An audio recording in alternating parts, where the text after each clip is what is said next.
నా ఎక్స్ వేరే వాడితో తిరగడం చూస్తే కోపం రాదు, పాపం వీడు కూడా బలైపోతున్నాడు అని జాలేస్తుంది.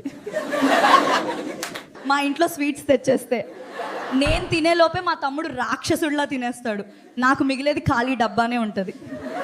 మా అమ్మ పక్కింటి వాడితో నన్ను పోల్చడం ఎప్పుడు ఆపుతుందో తెలుసా? వాడికి కూడా జాబ్ పోయినప్పుడు మాత్రమే. అప్పుడు నాకు ప్రశాంతత. సింగిల్స్ లైఫ్ కేజీఎఫ్ సినిమా లాంటిది, ఎలివేషన్స్ ఉంటాయి. అదే పెళ్ళైన వాడి లైఫ్ వంటలక్క సీరియల్ లాంటిది, కష్టాలు మాత్రమే ఉంటాయి. మా ఇంటి వైఫై స్పీడ్ ఎంత దారుణం అంటే, హాయ్ అని మెసేజ్ పెడితే అది డెలివరీ అయ్యేలోపు అవతల వాళ్ళకి పెళ్ళైపోతుంది. సింగిల్స్ తెల్లవారుజాము వరకు డాన్స్ చేస్తూ పార్టీ చేసుకుంటారు. పెళ్ళైన వాడు పార్టీ చేసుకుని ఇంటికి వెళ్తే భార్య దగ్గర క్లాస్ పడుతుంది.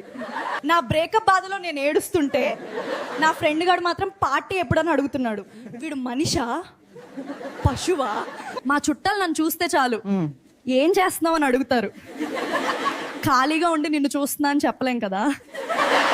ఫోన్లో ఛార్జింగ్ 1% ఉన్నప్పుడే మనకి ఇష్టమైన వాళ్ళ నుంచి మెసేజ్ వస్తుంది, ఛార్జింగ్ పెడదాం అంటే కరెంట్ పోతుంది. ఇదేం కర్మరా బాబు. మీరు గూగుల్ మ్యాప్స్ నమ్మితే ఏమవుతుందో తెలుసా?